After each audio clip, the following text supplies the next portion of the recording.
morning, everybody. Good morning. How's everybody doing today?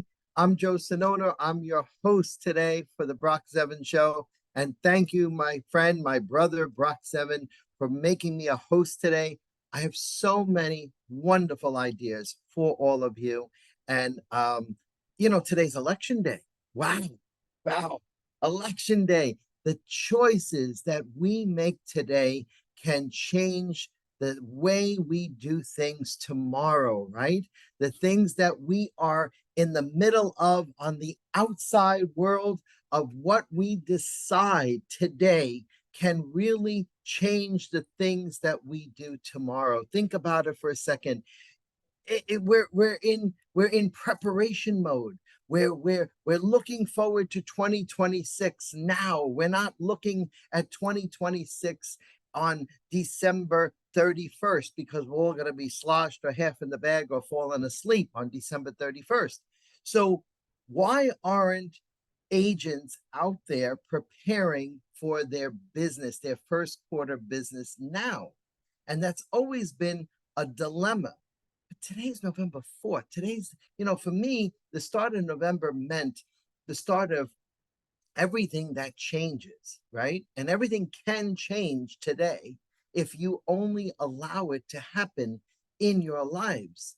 And when I go out, when I go on a day like this to vote, I not only can have the power to change what goes on in the world because of my vote, my difference, but I can change the way I do things in my daily perspective of how I'm running my business. For all of us who here or are realtors or in business, we have that power. We have that power to change.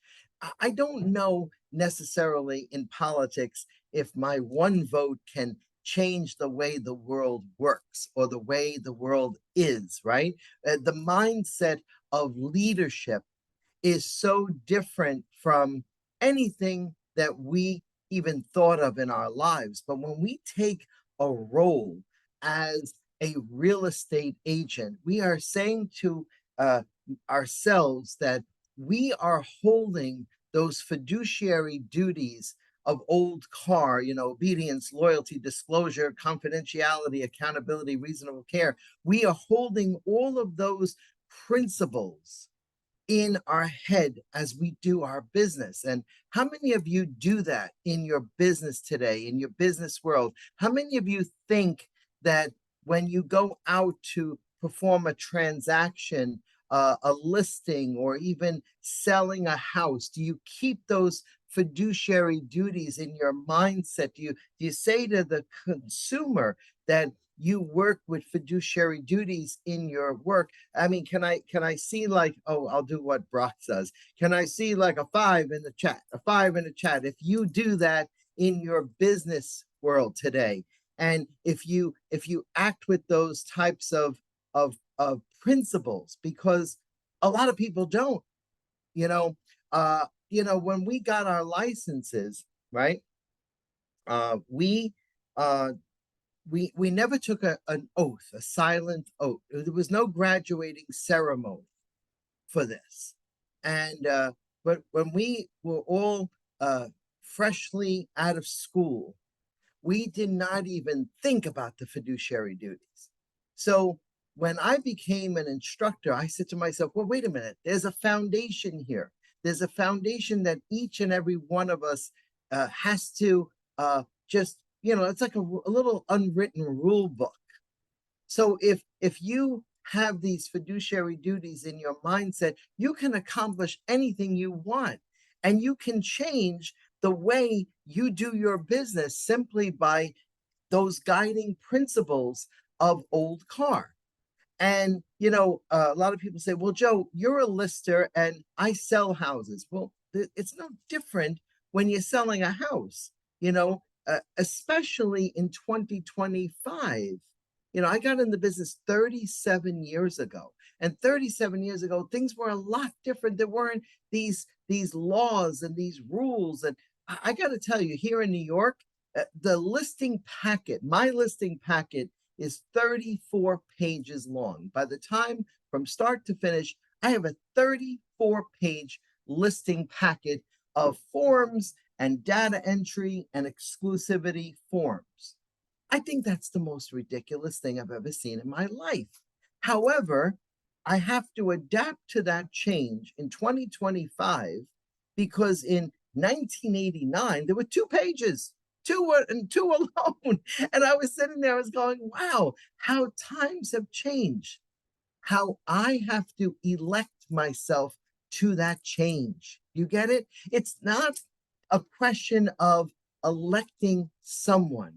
It's how your mindset works, how you elect yourself to a change that's going to cause a reaction in the market. You know, for some of us, we're experiencing bad markets and good markets and high markets. I've seen it. I've heard it from a lot of you who have said to me, hey, you know what? My market isn't as strong as your market, Joe. Like I had 5 multiple offers. I had 75 people at my open house last week. And some people are, well, how did you do that? Guys, it's not rocket scientist. It's understanding that you can pull buyers from every angle with strategy, with the way you speak, with the way you verbalize your business, right? And a lot of people are so afraid to do these little simple things, and that's holding us back. And these are the habits that you're going into 2026, and you're dragging all your crapola with you, and you're not letting it go. You got to let go of this fear mongering, this fear that you're bringing into this business with you every single day. So I have a client, a new client, 31 years ago. She was my buyer. She was my customer. And we hit it off that day, and we took her out. There was no such thing as a consultation, right? Very different from today's outlook, right? And the loyalty that she held on to, this loyalty for 31 years, and I held on to my loyalty and providing reasonable care and accounting, right? I kept in touch with her, and that's why she came back to me 31 years later. And in order to sell this particular home, we had to devise a strategy, and it was a simple little strategy. I said, if you take this little bone with a little meat and you throw it out, and it's called a saleable listing, you can get so many dogs on that one bone. But we have to play its strategy. We have to play.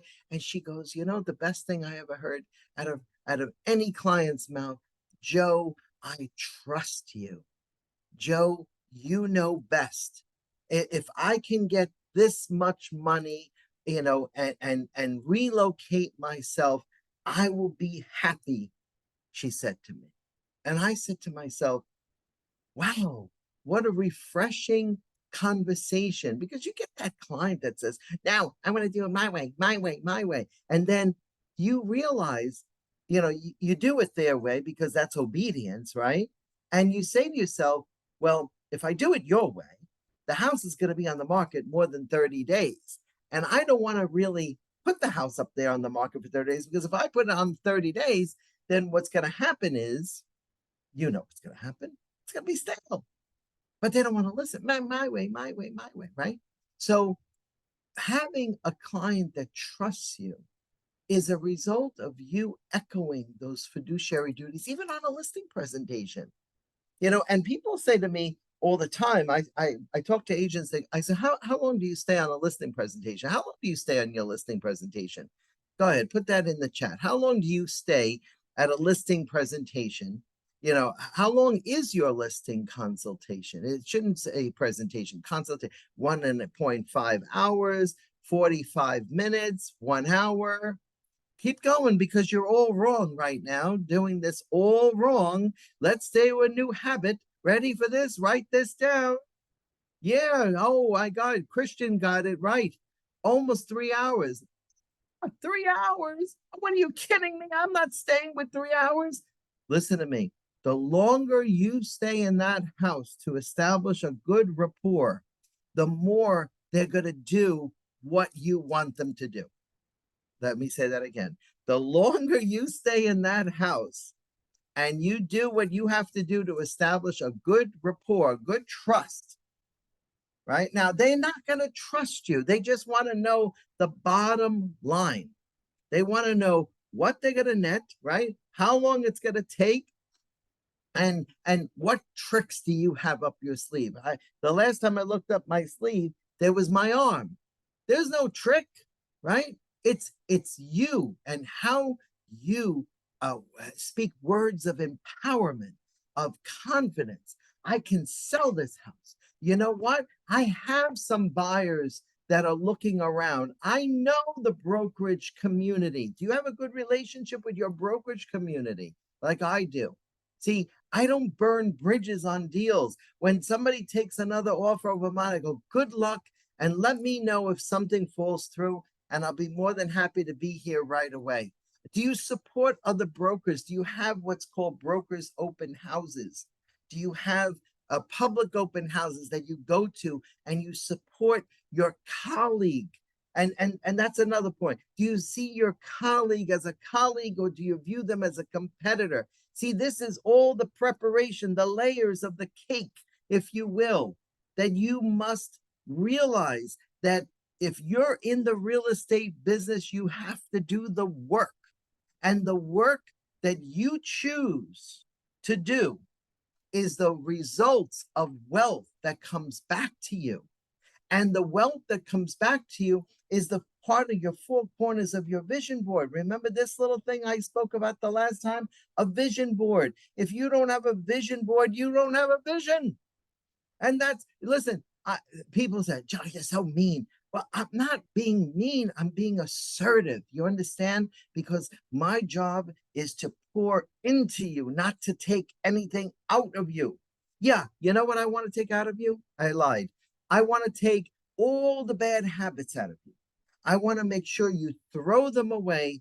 Final, that's it. Goodbye. Put them in the incinerator for 2026. Put all your dirty, bad, fearful habits and put them in the garbage and just burn them. Have like a burning party. Just write all your bad attributes, put them in a trash can, and then light it on fire and say, I'm never going back to that. I'm never, like the people that say on December 31st, I'm going on a major diet. And then by January 19th, they're stuffing their faces with chocolate. I'm one of them. I tell you, I'm one of them, but I haven't had a piece of chocolate in 1 year. You know why? Because I'm a diabetic. November, this time last year, I was diagnosed with diabetes. And I said to myself, no more. I am not going to do this anymore. I can't have chocolate. That's my worst addiction. I can't have sugar. That's my worst addiction. 2 hours, ladies and gentlemen. That's all it takes is 2 hours with a homeowner to get that listing. And establishing a rapport is so easy. Complimenting pictures. How long have you lived here? Get down and dirty and personal with people. I attended a funeral on Saturday of a lady that I was just handling her apartment, her and her husband, and we established such a good friendship that all it did was this little friendship blossom into referral after referral. And I spent 2 hours with her, almost 2 hours, 3 weeks ago. And we chatted and we smiled and we laughed and we just enjoyed each other's company. We hadn't seen each other in 2 years. And I think it was meant for me to be there because almost 2 weeks later, she got sick, went into the hospital and passed away. And I cried at her funeral because I realized that life is too short. And if we're going to be in the real estate business, ladies and gentlemen, we need to be in the business that we choose. So if I gave you a choice between chocolate and vanilla, which one would you choose right now? And some of you would say, I choose the chocolate. because it's nice and sweeter, and I love cocoa beans or whatever they're made of, right? Or I love vanilla. A bean because it's sweeter than the chocolate, and vanilla is so creamier, right? But those are not the reasons to choose chocolate or vanilla. And if I had more time, I would do this exercise with you, because when the exercise was done unto me, I almost went crazy with this exercise. So I'll give you the part of the answer. I choose the vanilla. No, you don't choose both. No, no, no, no. I'm giving you a choice. Like election day, you got a choice. You don't go chick, chick, chick, chick, chick, chick. You just go chick or chick, right? Or just boop, right? But you have a choice. Chocolate or vanilla. Chocolate or vanilla, right? I choose the vanilla, or I choose the chocolate, because I blanket, fill in the blank. I choose whatever your preference is because I not love it, not like it. Who chose it? Here's a hint. Who chose it? What did you do? You what? I blanket. I what? I chose it. That's the answer. And you go, wait a minute, is that the simple answer? It's simple. Why complicate it?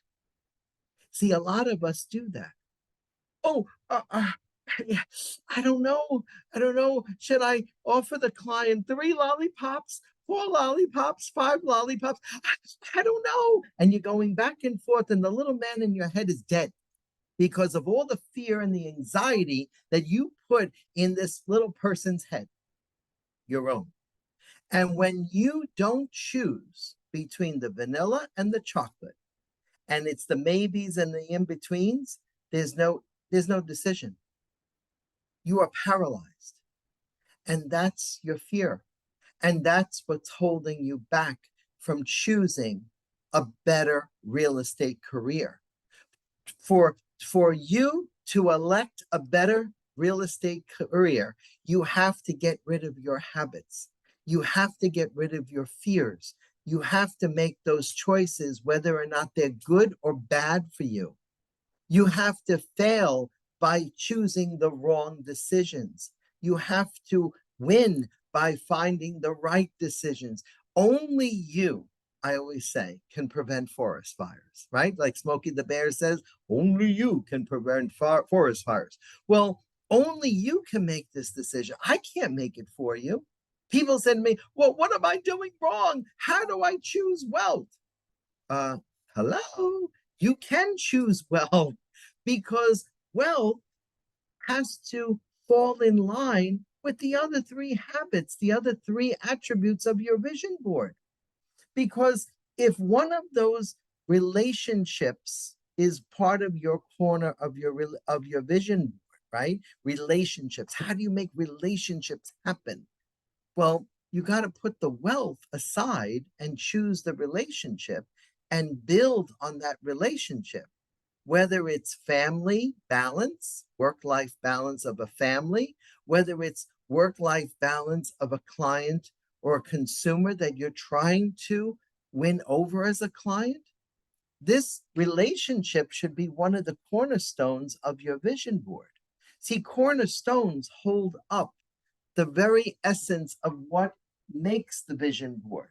So this here, the corners, right, are supportive columns. Do you have a good support system? Do you have a good supportive spouse? Do you have a good supportive partner in your life?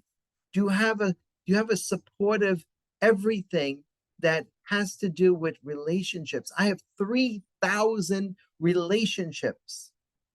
Over 3,000 relationships. But those 3,000 relationships feed me wealth. You got what I'm saying? So you have now family or relationships. How's your health?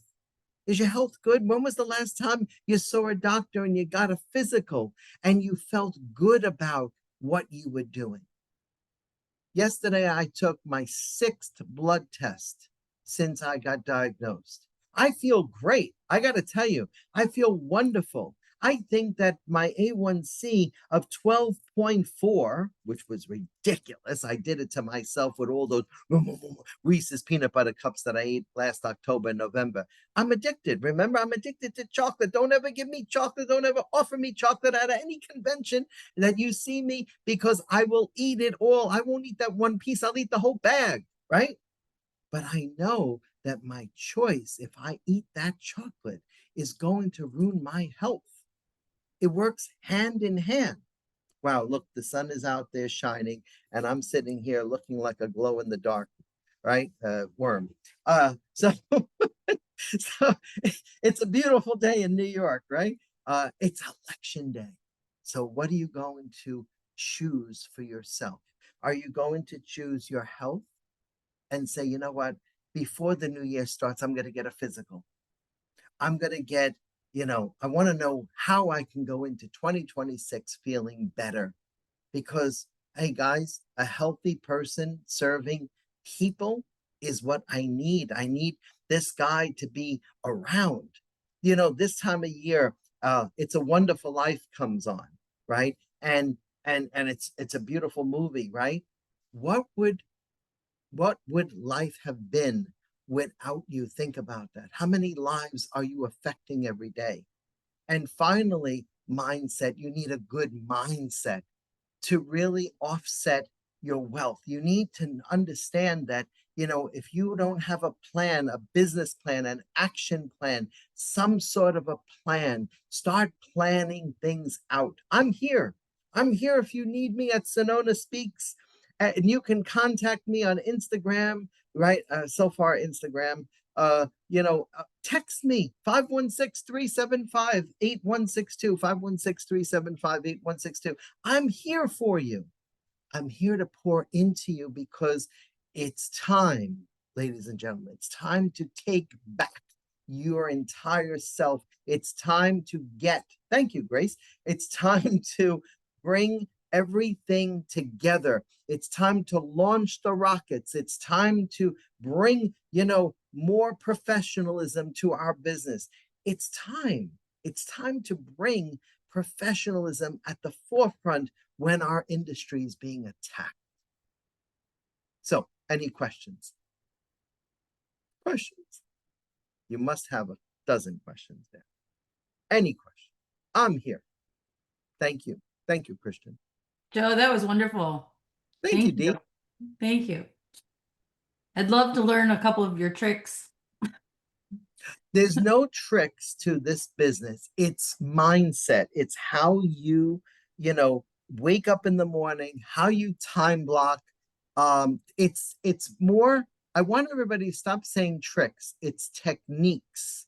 It's those techniques in that bag, that you would call the bag of tricks, but it's called the bag of techniques. And no one should ever know what you're doing. Because when you use this technique and it doesn't work, you pivot to this technique. If my listings don't work, I go right over to my sales. I'm teaching the SRES program in December 2nd and 3rd for NAR. You can look it up on NAR's website. I tell people in the senior classes, if you're going to list a senior citizen's home, then you must be in the mindset of a senior. The fear that they have shouldn't be your fear. You should be the calming voice of a senior, right? There's a lot of in that course that I can be teaching right now, but the trick, if you will, is the technique of how you manage your business and how people are going to view you. Never mind what they're doing with other realtors. Never mind. They're always going to poke fun. Listen to me, ladies and gentlemen. They're always going to poke fun at a tree loaded with fruit. You have fruit on your tree. Don't let anyone or anything tell you what to do. You take command of your bus. You take command of that steering wheel. You need to be charged up for 2026, and you must let the charge keep charging itself like a battery. And this is me all year round. right? I have 1 or 2 moments during the year I go, "Ugh," right? But then I have to pick myself right up and go, what I can't stands is when I can't stands no more, like Popeye used to say. And instead I take out the spinach, and I'm Popeye again. But if you remember, when he said, what I can't stands is when I can't stands no more, that was an affirmation. He's like, that's it, I've had it. Like Les Brown, I'm sick and tired of being sick and tired. So I use all of that to charge me up, and I just attack my business. I had a goal for 25 houses this year. This guy right here, who's managing all sorts of businesses and people and coaching, 40 sales, my friend. And I'm damn proud of it. I went like this to myself because nobody else is doing this to me. So I did it. You know why? Because I said, what I can't stand is when I can't stand no more. And I made changes and choices. And I got rid of, I said, no more team. I don't want a team. This is me, solo agent, hear me roar. And I'm just getting started. Any more questions before I go? And Karen's looking at me like, you're a bullshit artist. No, I'm kidding. I'm not. This is me. I'm not on drugs either. I just get high. You know why? I love this business. I love what I do. There are days it's going to try you. There are days it's going to try to bring you down, but don't let it bring you down. Let it bring you up. And by the way, I want to thank Brock at this point, not just for letting me host today, but for bringing me to Nashville. We're going to be in Nashville, January 11th to the 13th. For those of you who are going to be there, I'm going to be there. We're going to have a lot of fun. We're going to have mindset workshops. We're going to have a lot of coaching on listings because that's what we do best. Find an avenue in the new year, specialize in it. I teach the ABR classes, I teach the SRES classes and the SRS classes. And for me, those are the 3 points of connection in your business for both buyers, sellers, and seniors. And if you don't possess one of those 3 or all 3, you're missing out on your business because you're differentiating yourself from everyone else in your community. And you take it and you keep spinning it and throwing it around, and that's going to bring you more wealth. I have more ideas for you, but I think we're out of time. How much more time do we have? I think we're out of time. But I just want to thank you for being here today, for letting me into your screen right now, and for inspiring you. Go out there with this unparalleled energy and make it a great election day. Elect to be elected. And that, my friends, is you. You're the real politician. You're the real person that has to be on fire all the time for your clientele. Have a great day. Learn only the good habits.